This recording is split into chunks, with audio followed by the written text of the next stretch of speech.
It was truly an amazing ride for Hornets fans this season.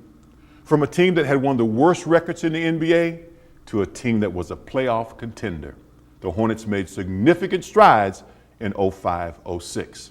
The turnaround even more remarkable considering the challenges that the franchise faced. Hurricane Katrina, one of the worst natural disasters in modern day history, forced the Hornets out of New Orleans with only 2 months to go before the start of this NBA season.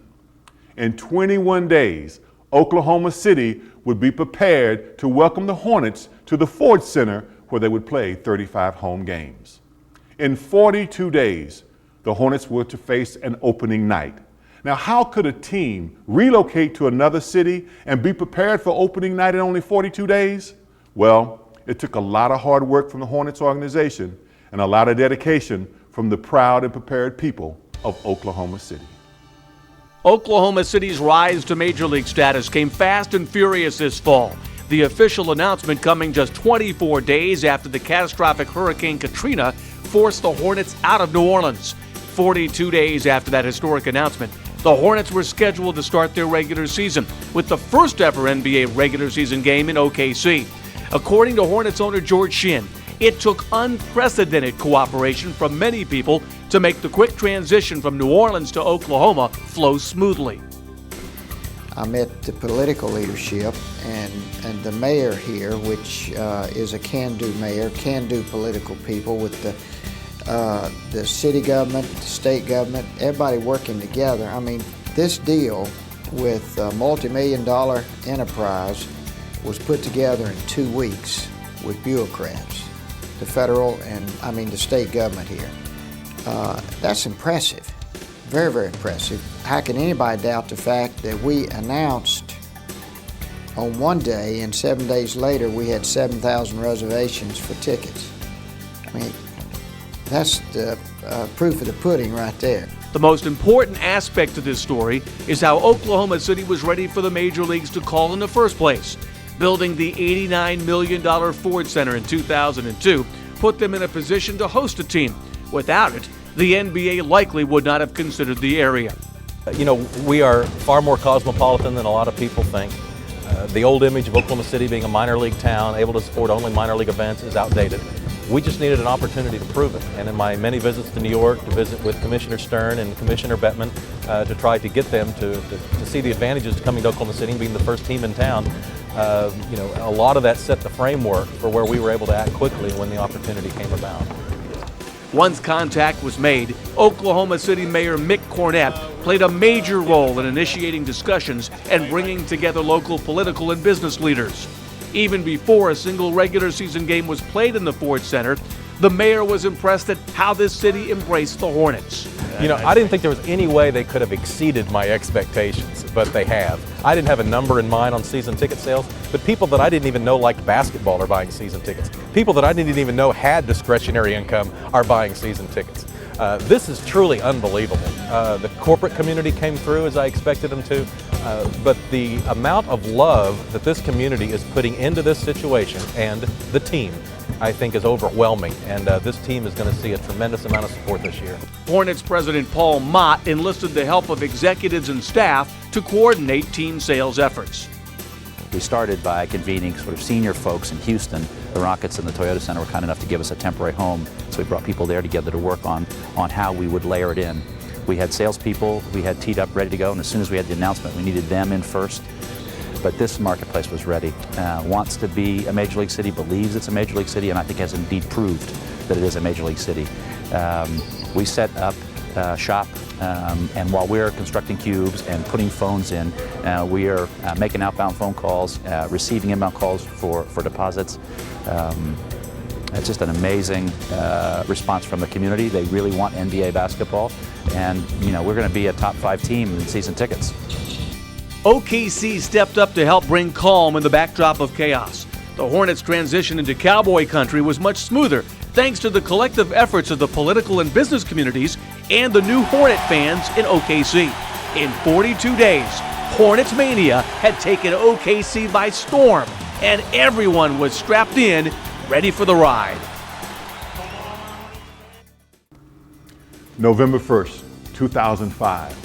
The culmination of all the hard work and anticipation was here, opening night in the NBA, for the first ever professional basketball game to be played in Oklahoma City. And this game would set the standard for what could be expected by both the team on the court and from the 19,000 plus fans who would pack the Ford Center to witness history in the making. November 1st triggered a myriad of firsts for Oklahoma City. The city's first NBA regular season opener tipped off at the Ford Center that night. It was the first of 18 sellouts in downtown OKC. The Ford Center becoming widely recognized around the league as the loudest, most intimidating place for visiting teams to play. It was also the first NBA game for much heralded 20-year-old rookie Chris Paul. I was excited, because I had actually came in a little bit earlier and went over to the arena and met a lot of people that were interested in buying season tickets.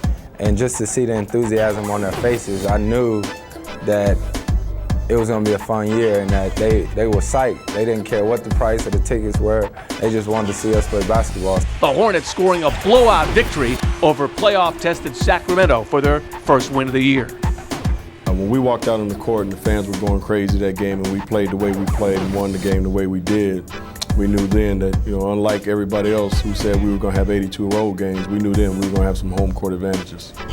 The season opening victory would be a harbinger of bigger things for a Hornets team that managed only 18 victories the season before.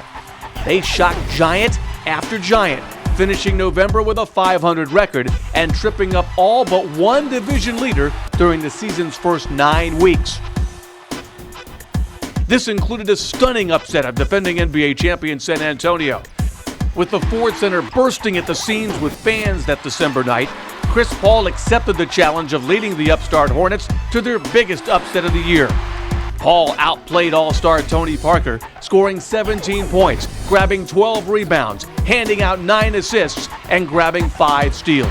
The Hornets throttled the Spurs by 13 points, and the message was finally received around the NBA. The Hornets were for real.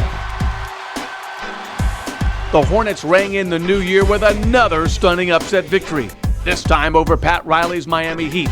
Featuring superstars Shaquille O'Neal and Dwayne Wade, the Heat were a title contender.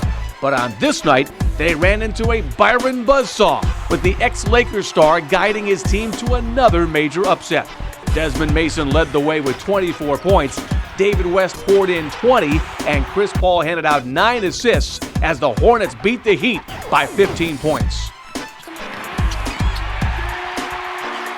In February, Kobe and the Lakers made their only appearance in Oklahoma City, and while the league's leading scorer did manage his 35-point-per-game average, it was the team play of the Hornets that won out. Chris Paul dished out 13 assists to lead the way, and then when he needed to take it himself, he did so with an amazing dribbling exhibition late in the third quarter.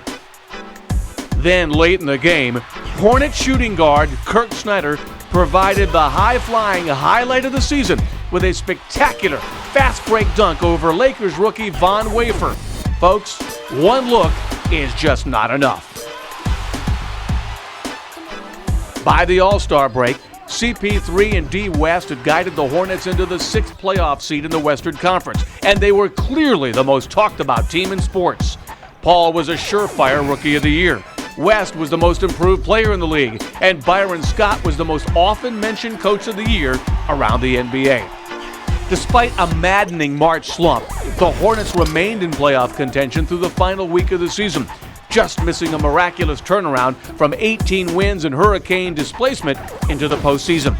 Still, the Hornets became one of the few teams in NBA history to win at least 20 more games than they had in their previous season.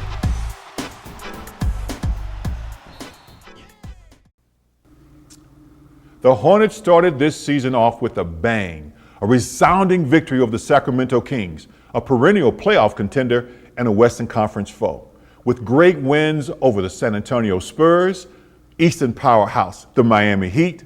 By All-Star break, the Hornets found themselves in 6th position in the Western Conference. Now, no longer the Where's Waldo of the NBA, the Hornets were now the big story in the NBA. And you guys got to see some of the best moments this season right here in the Ford Center. We're talking about improbable shots, hellacious dunks, and fantastic finishes. Let's take a look together back on some of the biggest moments in this season. It's time to look back at our Hornets plays of the year, starting with number 10. The rookie, CP3, shakes the king, LeBron, and makes him pay. Goes baseline, and jams! Hello, Rookie of the Year! At number 9, the Butler makes Seattle look sleepless with a barrage of fourth quarter threes.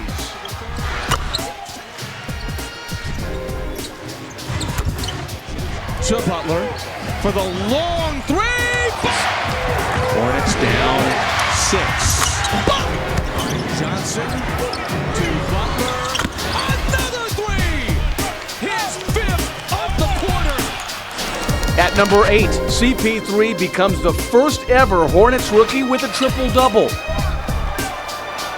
He does it once in double overtime against Toronto. And the same week he does it in overtime against Golden State. At number 7, Dez puts Carroll on the mat.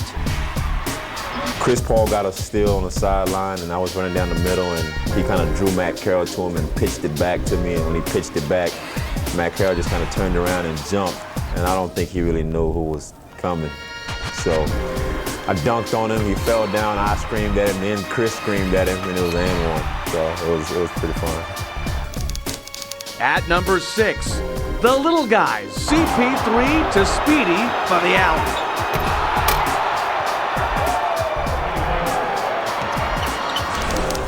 Play number 5, Linton says, you block what you sow. Lightning quick. Oh! In your face, says Linton Johnson. At number 4, Dez destroys Philly late at the Ford Center. Mace got that and one on Dallenberg against Philly. That was, people really sleep on that dunk, but that was a nasty one.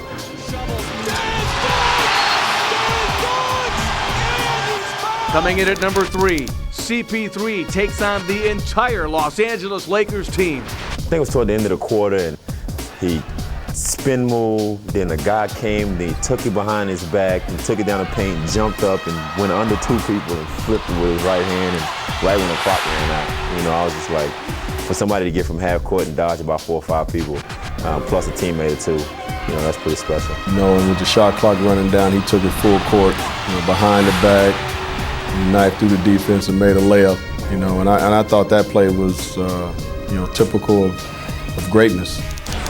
At number 2, West is the new Mr. Clutch. Here's why. The center jump circle, 6, 5, 4. Give up top to West, 19-footer straight away. Got it! He got it! From the top of the key, David West buries it. Being our go-to guy on, you know, in the closing moments of games, and him coming through, you know, pretty much every time we went to him was amazing. And he's just going to continue to get better as a basketball player. Gets it to West with 1 second. He got it with 1/10 of a second remaining. Probably when David West hit the shot against, who was it? He hit like 3 or 4 of them, but the one against the Wizards, and we ran on the court. I didn't play that game, so we all ran and tackled him. He hit some big shots this year. And our top play of the year, Speedy to Snyder to infinity and beyond. Kurt Snyder's dunk against the Lakers, where he basically went over the guy. You know, fast break basketball, a pass on the left wing, and he throws it down. That probably was my favorite play of the year. And that's a look at our top 10 plays of the year for the Hornets. From big moments to big-time performers. And no 2 Hornets performed any bigger than David West and Chris Paul. D. West, in his 3rd season in the NBA, put up career numbers, leading the Hornets in both scoring and rebounding. D. West, in fact, made clutch shot after clutch shot. His 3 buzzer beaters to win games for the Hornets led the NBA. And a newfound confidence by D. West helped the Hornets more than double their victories from last season, and he helped keep them in the playoff hunt all season long. Chris Paul, what can we say about the NBA's Rookie of the Year? But CP3 led all rookies in almost every offensive statistical category. And his abilities at point guard led people to compare him to some of the NBA's greats. One name in particular, Isaiah Thomas, keeps coming up. When Isaiah Thomas was asked to comment on the play of Chris Paul at point guard, he had only one thing to say, and I quote, "I was never that good." When Hornets head coach Byron Scott compared his 20-year-old rookie point guard to Hall of Famer Isaiah Thomas during training camp, we should have known Chris Paul was special. I've always said this about him from day one. He reminds me of Isaiah Thomas. He has the skills, the ball handling, can score, can pass it, but underneath that nice little boyish look is a fierce competitor. When Paul made his Madison Square Garden debut and single-handedly punished the Knicks with an awe-inspiring double-double that drew an amazing response by Thomas, who said, "I was never that good," we should have known Paul was a near-polished gem. When the 6-foot speedster tore a ligament in his right thumb and missed just a single game, we should have known CP3 was in a class by himself. We now know. Chris Paul is the face of the Hornets franchise. He's earned that moniker with one of the best rookie seasons ever. Chris Paul showed off his skills and determination against the Lakers in February. Trying to beat the buzzer, will he? Oh, yes, he will! Yes, he will! And displayed a little bit of everything against Toronto in April when he became the first Hornet rookie ever to record a triple-double with 24 points, 12 rebounds, and 12 assists. Paul participated in the NBA's All-Star Weekend, playing in the Rookie Sophomore Challenge game and the PlayStation Skills Challenge, and just missed making the Western Conference All-Star squad. CP3 led all rookies in scoring, in assists, in steals, in double-doubles, in triple-doubles, in minutes played, and became just the second rookie in the history of the league to lead the NBA in steals. CP3 won the T-Mobile Western Conference Rookie of the Month award all 6 months, becoming just the 5th player ever to sweep the awards. Chris Paul is more than the NBA's Rookie of the Year. He's the star and leader of this franchise and the #1 reason the future looks so bright for the Hornets. The best thing that ever happened to forward David West was the end of his second NBA season. The so-called sophomore jinx was finally over. He had missed 51 of 82 games due to a knee injury. Well, he spent the entire offseason working to get stronger and healthier, both physically and mentally. What Hornet fans saw this season was the most improved player in the entire league. He more than doubled his scoring output, leading the team with 17 points per game, nearly doubling his rebound output at 7.5 per game. He played in all but 8 games, and of course, he became the Hornets' go-to guy late in games. Just because his name is West doesn't automatically give him the right to the nickname Mr. Clutch. A certain Hall of Famer lays claim to that forever. But D. West did his best to lay claim to it during an amazing run for the Hornets this season. His first example came in late December at a sold-out Ford Center against the Houston Rockets. 4, give up top to West, 19-footer straight away, got it! He got it! From the top of the key, David West! He emphasized it was no fluke a month later, once again at home, this time against Jamal McGlore's Milwaukee Bucks. 3 seconds, Speedy gets it to West with 1 second, got it! He got it with 1/10 of a second remaining! Just for good measure, he reminded Gilbert Arenas and the Washington Wizards that the top of the key belongs to him when the game is on the line. Dez looking, inbounds to West, buzzer beater! Oh, go ahead, David West! Go ahead, David West! David West for the 3rd time this year! David West led the NBA with his 3 buzzer-beating game winners. No player on the Hornets benefited more from the presence of Rookie of the Year Chris Paul than David West. The two had an instant chemistry on the court that set the tone for the Hornets' tremendous improvement. The 1-2 punch of West and Paul served warning around the league that the franchise had become a legitimate playoff contender.